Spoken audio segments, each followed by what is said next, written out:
يعتذرون إليكم إذا رجعتم إليهم قل لا تعتذروا لن نؤمن لكم قد نبأنا الله من أخباركم وسيرى الله عملكم ورسوله ثم تردون إلى عالم الغيب والشهادة فينبئكم بما كنتم تعملون سيحلفون بالله لكم إذا انقلبتم إليهم لتعرضوا عنهم فأعرضوا عنهم إنهم رجس ومأواهم جهنم جزاء بما كانوا يكسبون يحلفون لكم لترضوا عنهم فإن ترضوا عنهم فإن الله لا يرضى عن القوم الفاسقين الأعراب أشد كفرا ونفاقا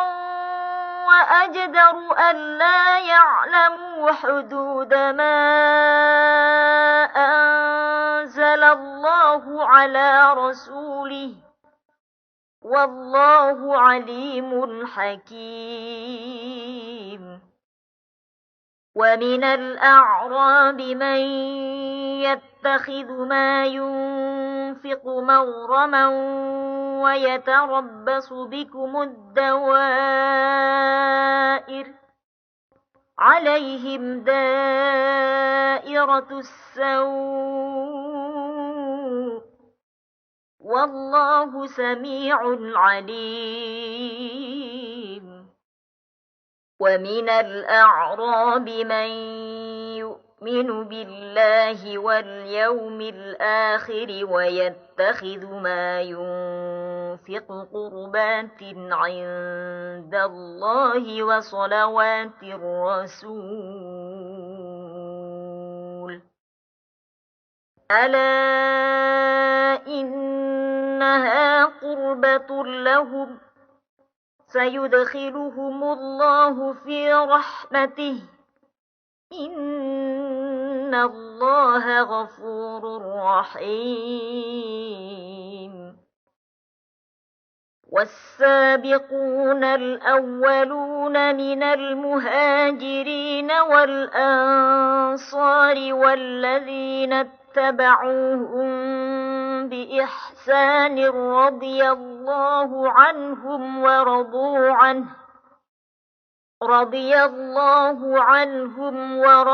عنه وأعد لهم جنات تجري تحتها الأنهار خالدين فيها أبدا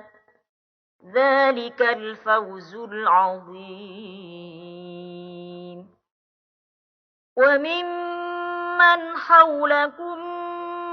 من الأعراب منافقون ومن أهل المدينة مردوا على النفاق لا تعلمهم نحن نعلمهم سنعذبهم مرتين ثم يردون إلى عذاب عظيم وآخرون اعترفوا بذنوبهم خلطوا عملا صالحا وآخر سيئا عسى الله أن يتوب عليهم إن الله غفور رحيم خذ من أموالهم صدقة تطهرهم وتزكيهم بها وصل عليهم إن صلاتك سكن لهم والله سميع عليم ألم يعلموا أن الله هو يقبل التوبة عن عباده ويأخذ الصدقات وأن الله هو التواب الرحيم وقل اعملوا فسيرى الله عملكم ورسوله والمؤمنون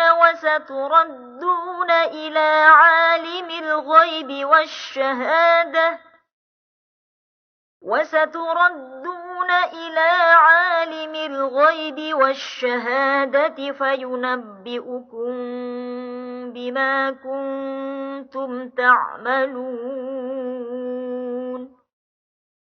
وآخرون مرجون لأمر الله إما يعذبهم وإما يتوب عليهم والله عليم حكيم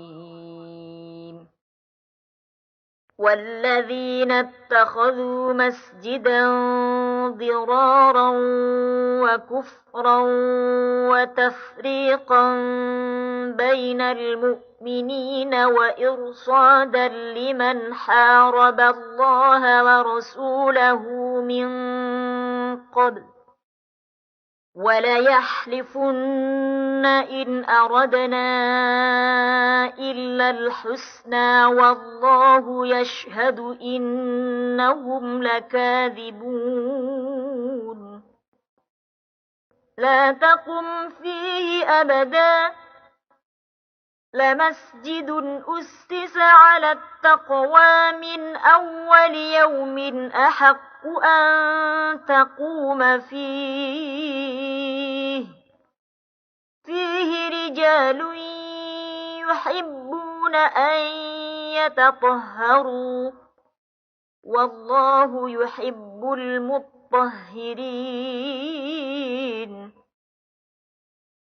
أفمن أسس بنيانه على تقوى من الله ورضوان خير أم من أسس بنيانه على شفا جرف هار فانهار به في نار جهنم والله لا يهدي القوم الظالمين لا يزال بنيانهم الذي بنوا ريبة في قلوبهم إلا أن تقطع قلوبهم والله عليم حكيم إن الله اشترى من المؤمنين أنفسهم وأموالهم بأن لهم الجنة يقاتلون في سبيل الله فيقتلون ويقتلون وعدا عليه حقا في التوراة والإنجيل والقرآن ومن أوفى بعهده من الله فاستبشروا ببيعكم الذي بايعتم به وذلك هو الفوز العظيم التائبون العابدون الحامدون السائحون الراكعون الساجدون الآمرون بالمعروف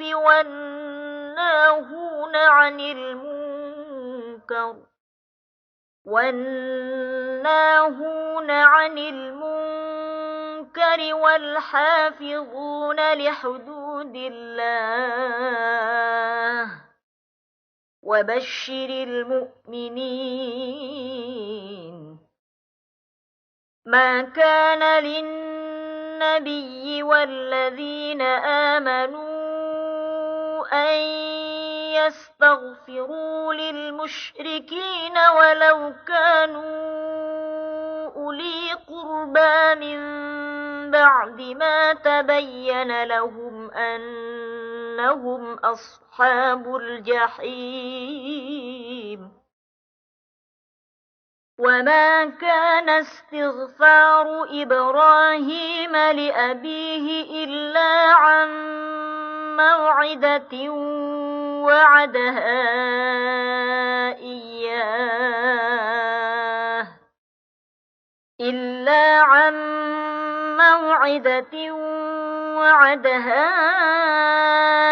إياه فلما تبين له أنه عدو لله تبرأ منه إن إبراهيم لأواه حليم وما كان الله ليضل قوما بعد إذ هداهم حتى يبين لهم ما يتقون إن الله بكل شيء عليم إن الله له ملك السماوات والأرض يحيي ويميت وما لكم من دون الله من ولي ولا نصير لقد تاب الله على النبي والمهاجرين والأنصار الذين اتبعوه في ساعة العسرة من بعد ما كاد يزيغ قلوب فريق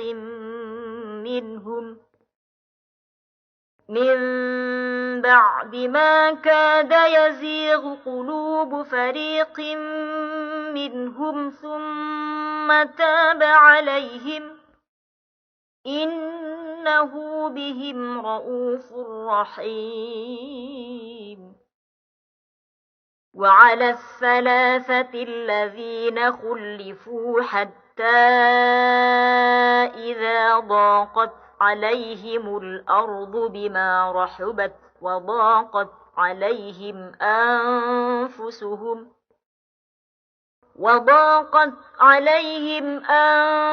أنفسهم وظنوا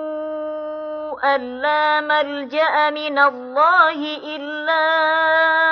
إليه ثم تاب عليهم ليتوبوا إن الله هو التواب الرحيم يا أيها الذين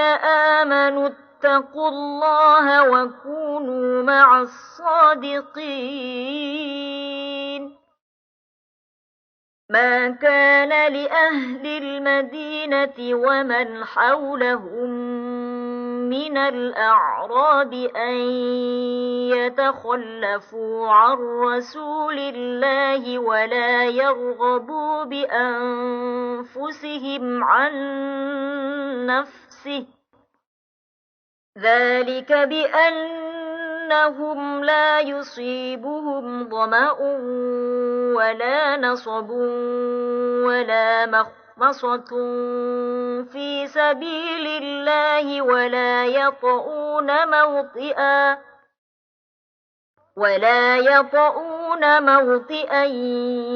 يغيظ الكفار ولا ينالون من عدو نيلا إلا كتب لهم به عمل صالح إن الله لا يضيع أجر المحسنين ولا ينفقون نفقة صغيرة ولا كبيرة ولا يقطعون واديا إلا كتب لهم ليجزيهم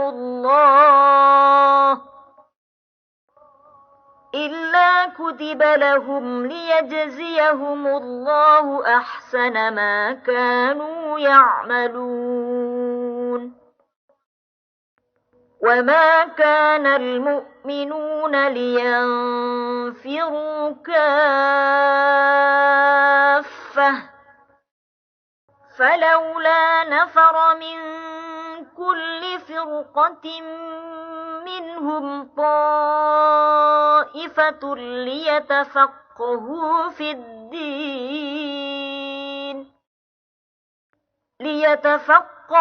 في الدين ولينذروا قومهم إذا رجعوا إليهم لعلهم يحذرون. يا أيها الذين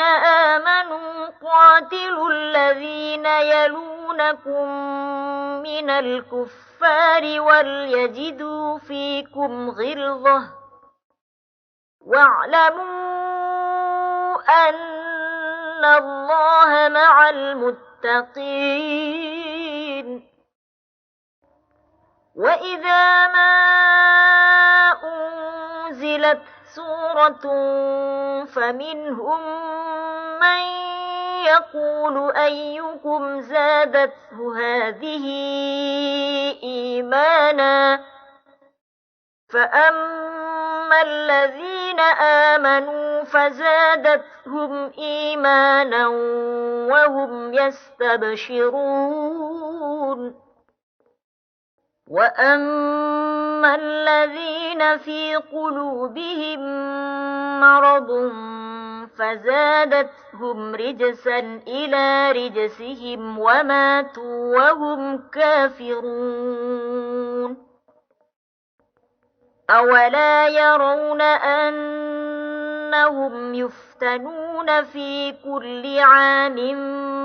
مرة أو مرتين ثم لا يتوبون ولا هم يذكرون. وإذا ما أنزلت سورة نظر بعضهم إلى بعض هل يراكم من أحد ثم انصرفوا صرف الله قلوبهم بأنهم قوم لا يفقهون. لقد جاءكم رسول من أنفسكم عزيز عليه ما عنتم حريص عليكم بالمؤمنين رؤوف رحيم. فإن تولوا فقل حسبي الله لا إله إلا هو عليه توكلت وهو رب العرش العظيم. بسم الله الرحمن الرحيم. ألف لام را تلك آيات الكتاب الحكيم. أكان للناس عجبا أن أوحينا إلى رجل منهم أن أنذر الناس وبشر الذين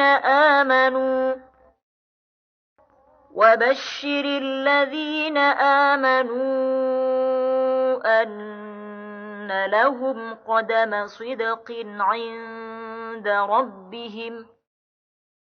قال الكافرون إن هذا لساحر مبين. إن ربكم الله الذي خلق السماوات والأرض في 6 أيام ثم استوى على العرش يدبر الأمر ما من شفيع إلا من بعد إذنه ذلكم الله ربكم فاعبدوه أفلا تذكرون إليه مرجعكم جميعا وعد الله حقا إنه يبدأ الخلق ثم يعيده ليجزي الذين آمنوا وعملوا الصالحات بالقسط والذين كفروا لهم شراب من حميم وعذاب أليم بما كانوا يكفرون هو الذي جعل الشمس ضياء والقمر نورا وقدره منازل لتعلموا عدد السنين والحساب ما خلق الله ذلك إلا بالحق يفصل الآيات لقوم يعلمون إن في اختلاف الليل والنهار وما خلق الله في السماوات والأرض لآيات لقوم يتقون إن الذين لا يرجون لقاءنا ورضوا بالحياة الدنيا واطمأنوا بها والذين هم عن آياتنا غافلون أولئك مأواهم النار بما كانوا يكسبون إن الذين آمنوا وعملوا الصالحات يهديهم ربهم بإيمانهم تجري من تحتهم الأنهار في جنات النعيم دعواهم فيها سبحانك اللهم وتحيتهم فيها سلام وآخر دعواهم أن الحمد لله رب العالمين ولو يعجل الله للناس الشر استعجالهم بالخير لقضي إليهم أجلهم فنذر الذين لا يرجون لقاءنا في طغيانهم يعمهون وإذا مس الإنسان الضر دعانا لجنبه أو قاعدا أو قائما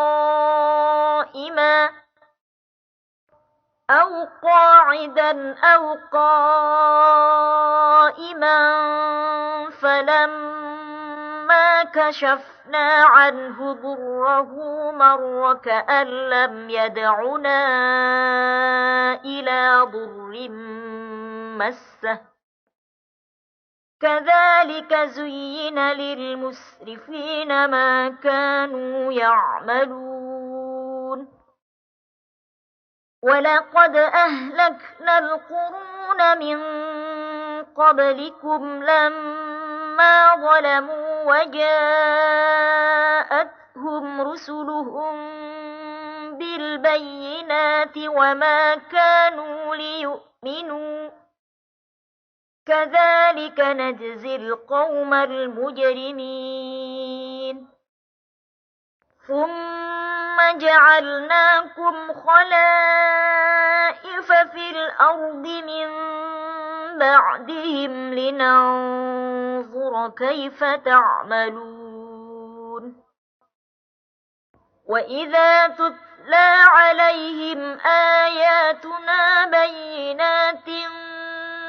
قال الذين لا يرجون لقاء نأت بقرآن غير هذا أو بدله قل ما يكون لي أن أبدله من تلقاء نفسي إن أتبع إلا ما يوحى إلي إني أخاف إن عصيت ربي عذاب يوم عظيم قل لو شاء الله ما تلوته عليكم ولا أدراكم به فقد لبثت فيكم عمرا من قبله أفلا تعقلون فمن أظلم ممن افترى على الله كذبا أو كذب بآياته إنه لا يفلح المجرمون ويعبدون من دون الله ما لا يضرهم ولا ينفعهم ويقولون هؤلاء شفعاؤنا عند الله قل أتنبئون الله بما لا يعلم في السماوات ولا في الأرض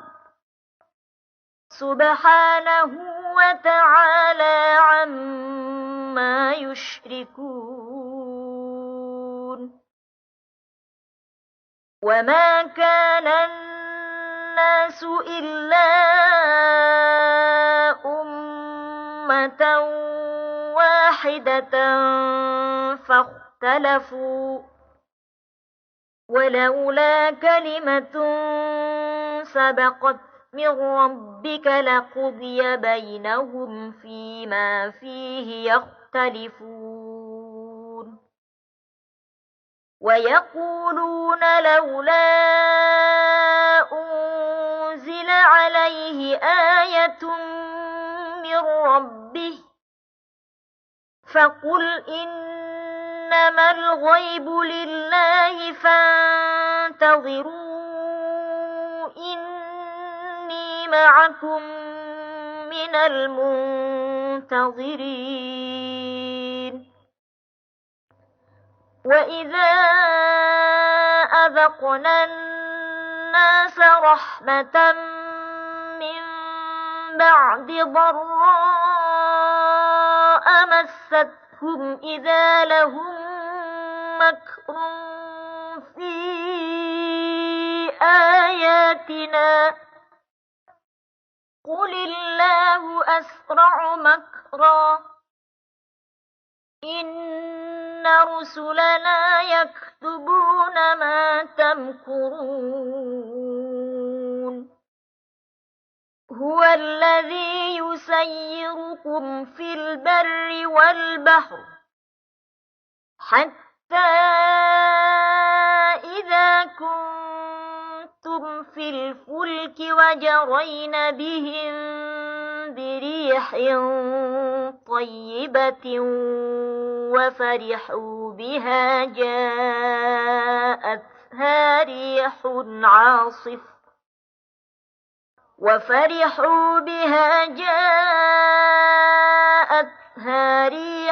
عاصف وجاءهم الموج من كل مكان وظنوا أنهم أحيط بهم دعوا الله مخلصين له الدين لئن أنجيتنا من هذه لنكونن من الشاكرين فلما أنجاهم إذا هم يبغون في الأرض بغير الحق يا أيها الناس إنما بغيكم على أنفسكم متاع الحياة الدنيا ثم إلينا مرجعكم فننبئكم بما كنتم تعملون إنما مثل الحياة الدنيا كماء إن أنزلناه من السماء فاختلط به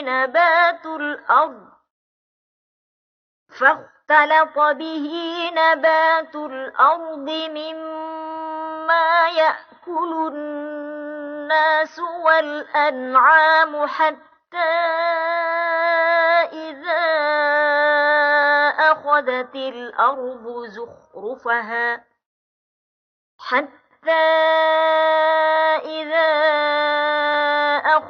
الأرض زخرفها وزينت وظن أهلها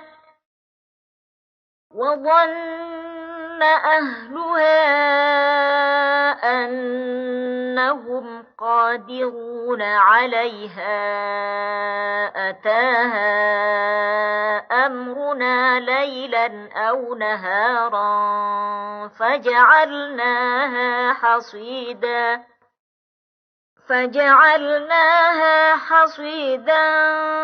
كأن لم تغن بالأمس كذلك نفصل الآيات لقوم يتفكرون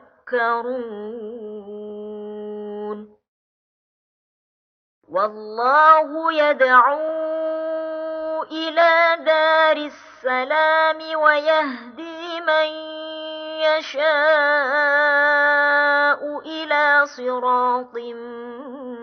مستقيم للذين أحسنوا الحسنى وزيادة ولا يرهق وجوههم قتر ولا ذلة أولئك أصحاب الجنة هم فيها خالدون والذين كسبوا السيئات جزاء سيئة بمثلها وترهقهم ذلة ما لهم من الله من عاصم كأنما أغشيت وجوههم قطعا من الليل مظلما أولئك أصحاب النار هم فيها خالدون ويوم نحشرهم جميعا ثم نقول للذين أشركوا مكانكم أنتم وشركاؤكم فزيلنا بينهم وقال شركاؤهم ما كنتم إيانا تعبدون فكفى بالله شهيدا بيننا وبينكم إن كنا عن عبادتكم لغافلين هنالك تبلو كل نفس ما أسلفت وردوا إلى الله مولاهم الحق وضل عنهم ما كانوا يفترون قل من يرزقكم من السماء والأرض أم من يملك السمع والأبصار ومن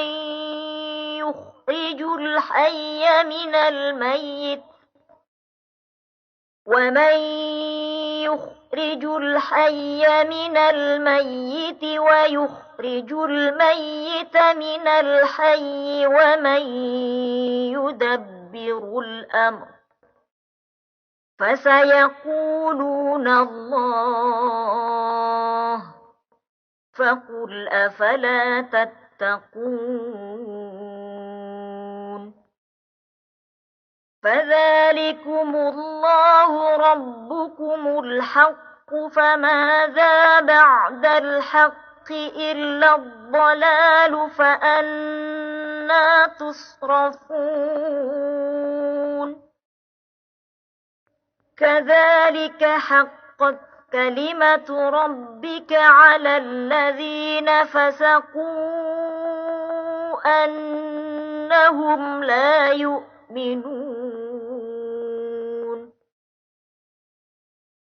قل هل من شركائكم من يبدأ الخلق ثم يعيده قل الله يبدأ الخلق ثم يعيده فأنى تؤفكون قل هل من شركائكم من يهدي إلى الحق قل الله يهدي للحق أفمن يهدي إلى الحق أحق أن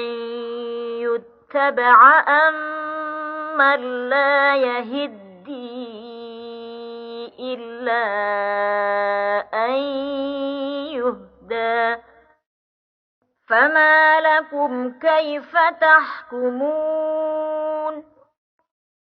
وما يتبع أكثرهم إلا ظنا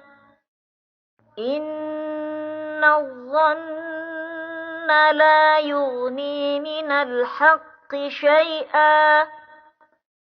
إن الله عليم بما يفعلون وما كان هذا القرآن أن يفترى من دون الله ولكن تصديق الذي بين يديه وتفصيل الكتاب لا ريب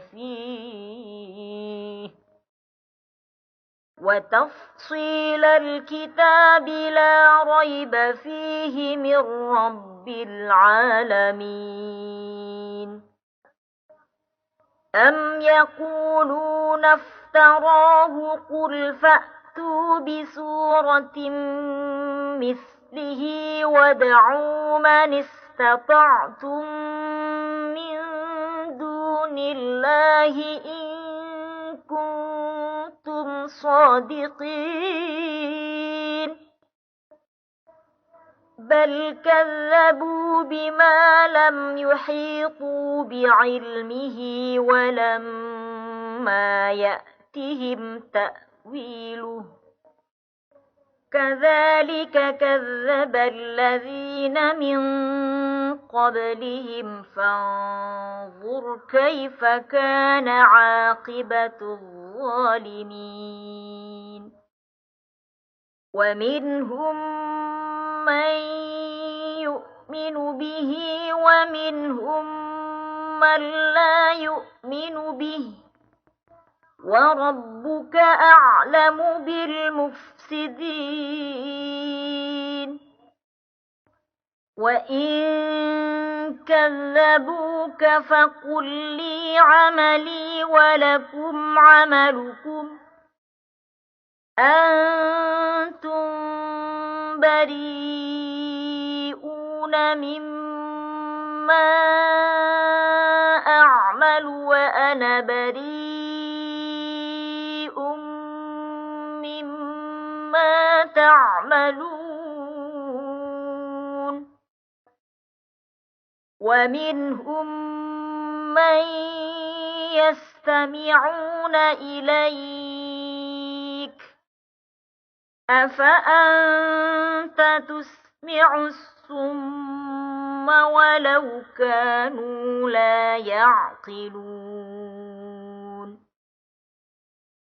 ومنهم من ينظر إليك أفأنت تهدي العمي ولو كانوا لا يبصرون إن الله لا يظلم الناس شيئا ولكن الناس أنفسهم يظلمون ويوم يحشرهم كأن لم يلبثوا إلا ساعة من النهار يتعارفون بينهم قد خسر الذين كذبوا بلقاء الله وما كانوا مهتدين وإما نرينك بعض الذي نعدهم أو نتوفينك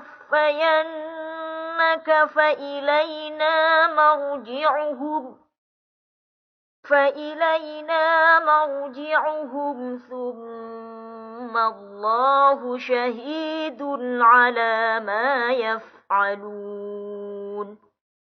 ولكل أمة رسول فإذا جاء رسولهم قضي بينهم بالقسط وهم لا يظلمون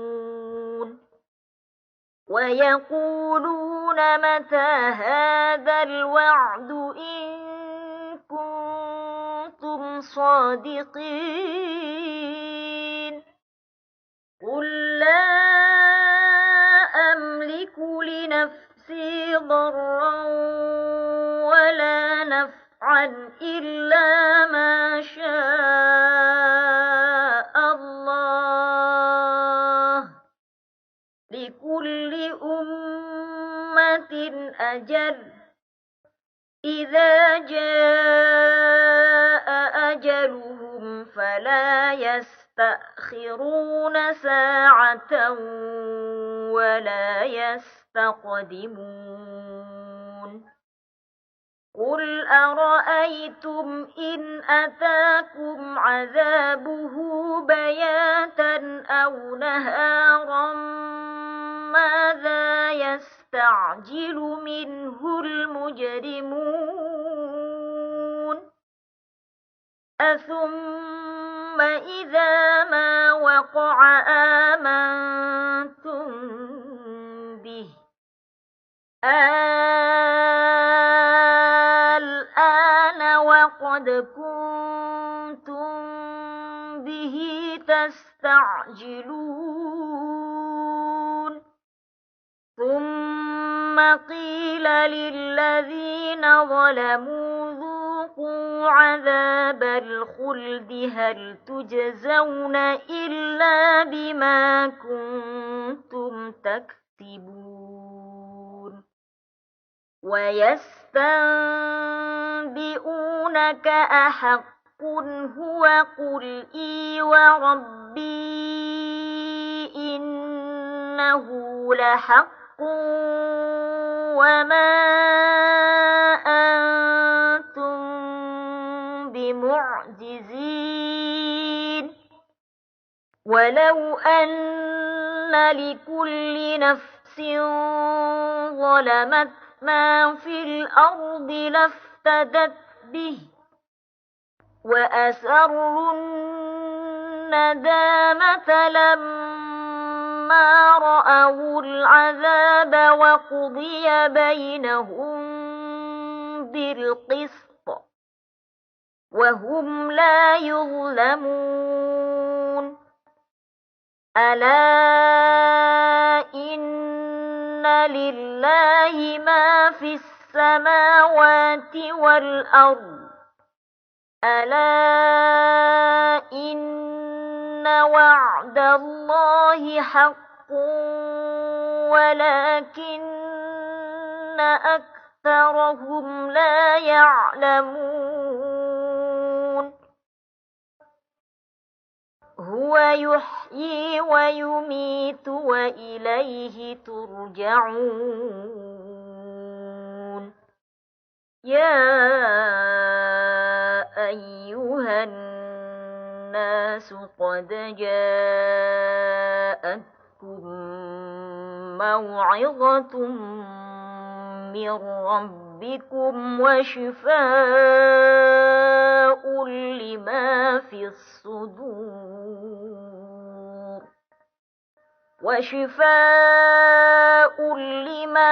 الصدور وهدى ورحمة للمؤمنين قل بفضل الله وبرحمته فبذلك فليفرحوا هو خير مما يجمعون قل أرأيتم ما أنزل الله لكم من رزق فجعلتم منه حراما وحلالا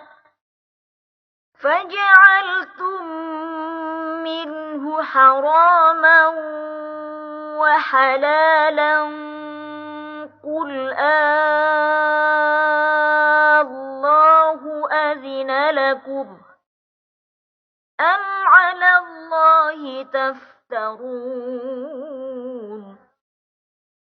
وما ظن الذين يفترون على الله الكذب يوم القيامة إن الله لذو فضل على الناس ولكن أكثرهم لا يشكرون وما تكون في شأن وما تتلو منه من قرآن ولا تعملون من عمل إلا كنا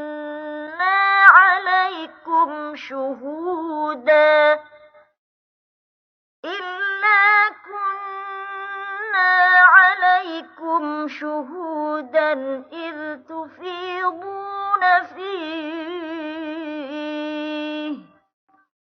وما يعزب عن ربك من مثقال ذرة في الأرض ولا في السماء ولا أصغر من ذلك ولا أكبر أصغر من ذلك ولا أكبر إلا في كتاب مبين ألا إن أولياء الله لا خوف عليهم ولا هم يحزنون الذين آمنوا وكانوا يتقون لهم البشرى في الحياة الدنيا وفي الآخرة لا تبديل لكلمات الله ذلك هو الفوز العظيم ولا يحزنك قولهم إن العزة لله جميعا هو السميع العليم ألا إن لله من في السماوات ومن في الأرض وما يتبع الذين يدعون من دون الله شركاء إن يتبعون إلا الظن وإن هم إلا يخرصون هو الذي جعل لكم الليل لتسكنوا فيه والنهار مبصرا إن في ذلك لآيات لقوم يسمعون قالوا اتخذ الله ولدا سبحانه هو الغني له ما في السماوات وما في الأرض إن عندكم من سلطان بهذا أتقولون على الله ما لا تعلمون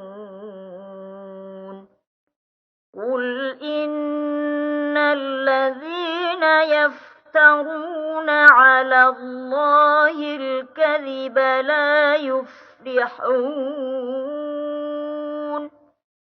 متاع في الدنيا ثم إلينا مرجعهم ثم نذيقهم العذاب الشديد بما كانوا يكفرون واتل عليهم نبأ نوح إذ قال لقومه يا قوم إن كان كبر عليكم مقامي وتذكيري بآيات الله إن كان كبر عليكم مقامي وتذكيري بآيات الله فعلى الله توكلت فأجمعوا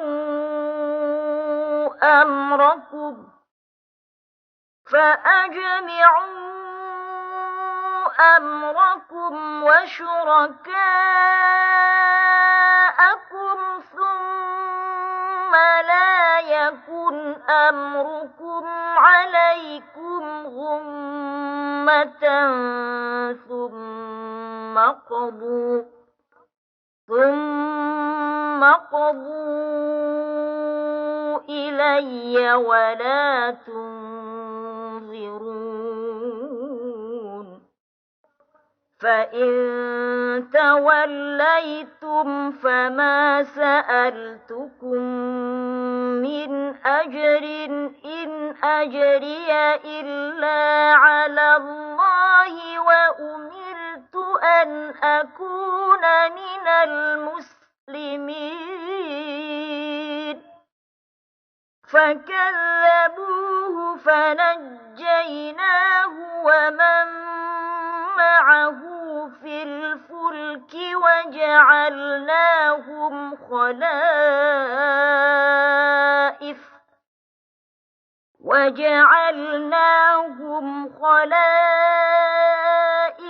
وأغرقنا الذين كذبوا بآياتنا فانظر كيف كان عاقبة المنذرين ثم بعثنا من بعده رسلا إلى قومهم فجاءوهم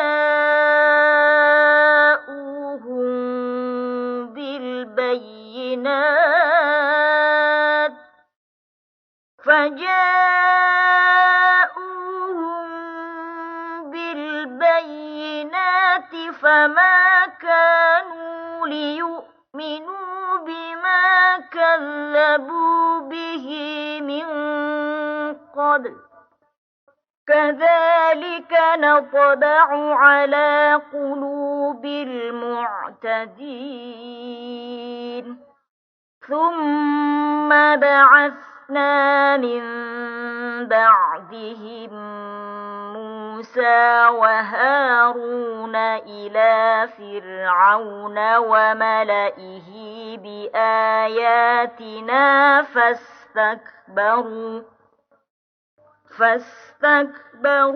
وكانوا قوما مجرمين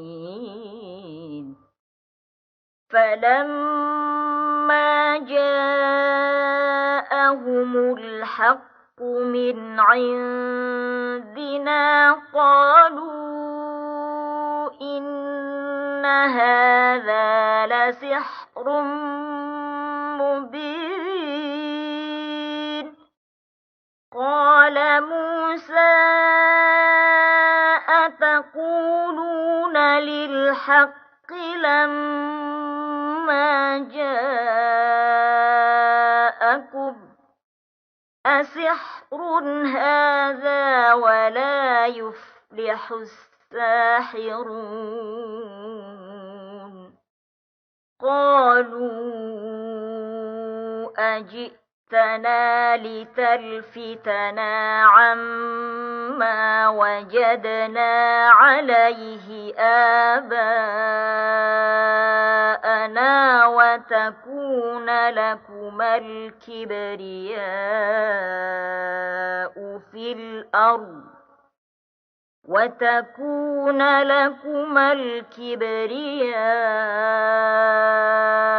في الأرض وما نحن لكما بمؤمنين وقال فرعون ائتوني بكل ساحر عليم فلما جاء السحرة قال لهم موسى ألقوا ما أنتم ملقون فلما ألقوا قال موسى ما جئتم به السحر إن الله سيبطله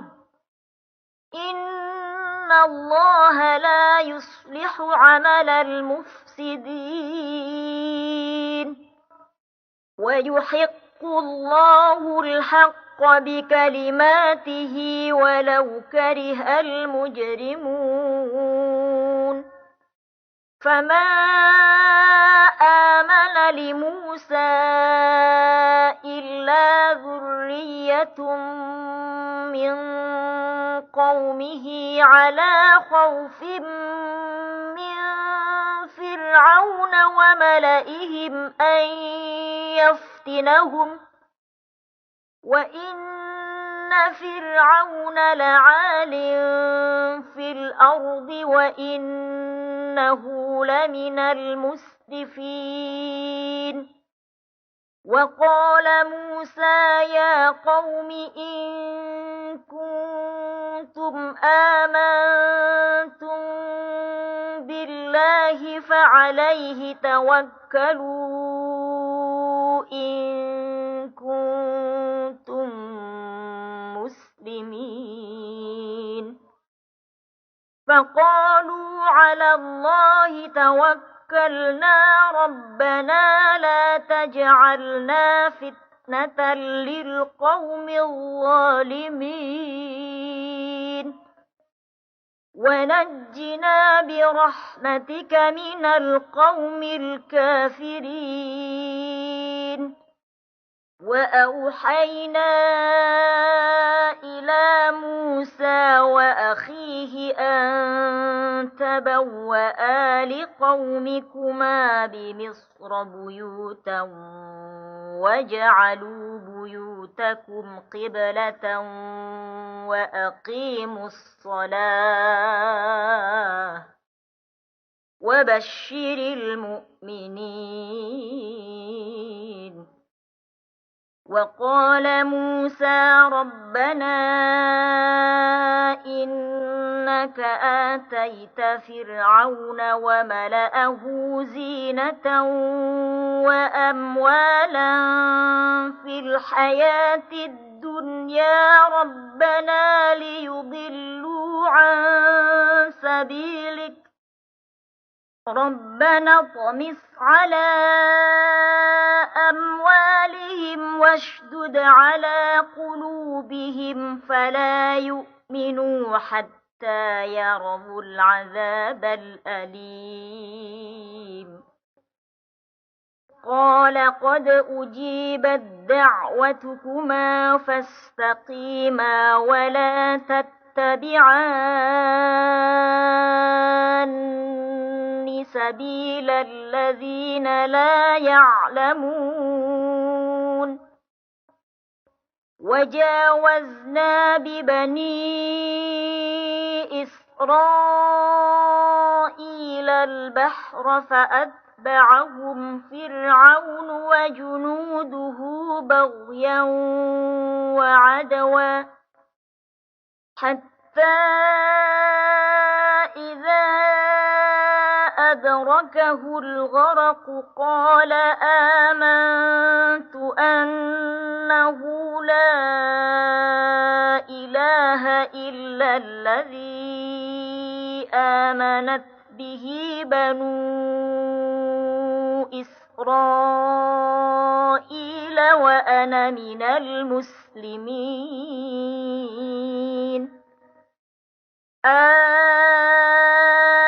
الآن وقد عصيت قبل وكنت من المفسدين فاليوم ننجيك ببدنك لتكون لمن خلفك آية وإن كثيرا من الناس عن آياتنا لغافلون ولقد بوأنا بني إسرائيل مبوأ صدق ورزقناهم من الطيبات فما اختلفوا حتى جاءهم العلم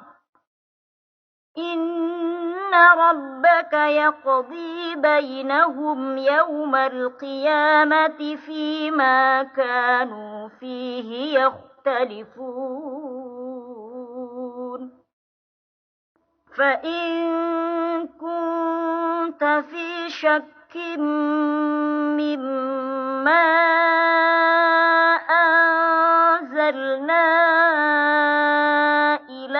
فاسأل الذين يقرؤون الكتاب من قبلك لقد جاءك الحق من ربك فلا تكونن من الممترين ولا تكونن من الذين كذبوا بآيات الله فتكون من الخاسرين إن الذين حقت عليهم كلمة ربك لا يؤمنون ولو جاءتهم كل آية حتى يروا العذاب الأليم فلولا كانت قرية آمنت فنفعها إيمانها إلا قوم يونس لما آمنوا كشفنا عنهم عذاب الخزي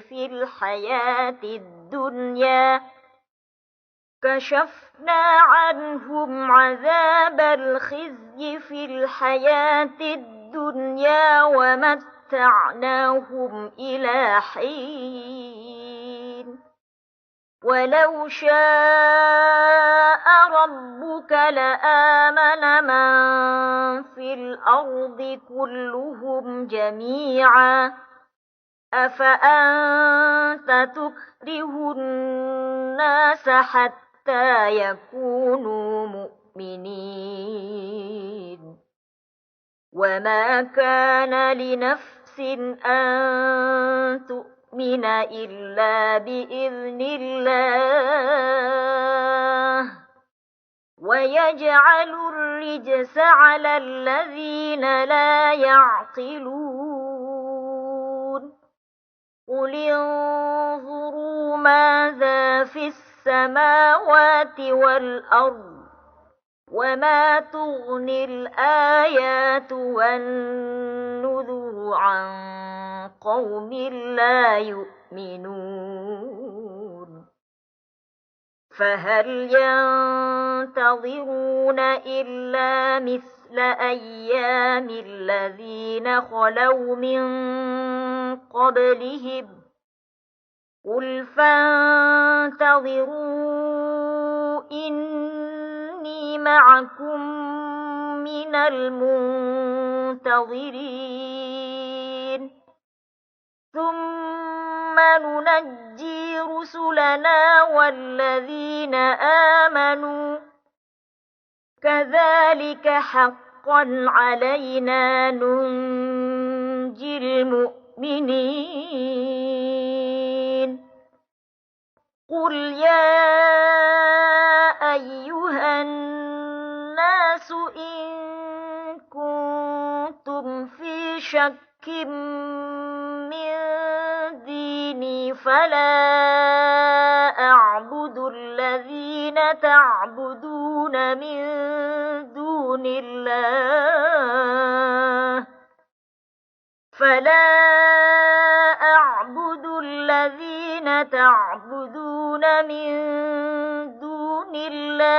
ولكن أعبد الله الذي يتوفاكم وأمرت أن أكون من المؤمنين وأن أقم وجهك للدين حنيفا ولا تكونن من المشركين ولا تدع من دون الله ما لا ينفعك ولا يضرك فإن فعلت فإنك إذا من الظالمين وإن يمسسك الله بضر فلا كاشف له إلا هو وإن يردك بخير فلا راد لفضله يصيب به من يشاء من عباده وهو الغفور الرحيم قل يا أيها الناس قد جاءكم الحق من ربكم فمن اهتدى فإنما يهتدي لنفسه ومن ضل فإنما يضل عليها وما أنا عليكم بوكيل واتبع ما يوحى إليك واصبر حتى يحكم الله وهو خير الحاكمين بسم الله الرحمن الرحيم ألف لام را كتاب أحكمت آياته ثم فصلت من لدن حكيم خبير ألا تعبدوا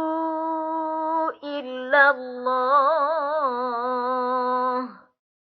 إنني لكم منه نذير وبشير وأن استغفروا ربكم ثم توبوا إليه يمتعكم متاعا حسنا إلى أجل مسمى ويؤت كل ذي فضل فضله وإن تولوا فإني أخاف عليكم عذاب يوم كبير إلى الله مرجعكم وهو على كل شيء قدير ألا إنهم يثنون صدورهم ليستخفوا منه ألا حين يستغشون ثيابهم يعلم ما يسرون وما يعلنون إنه عليم بذات الصدور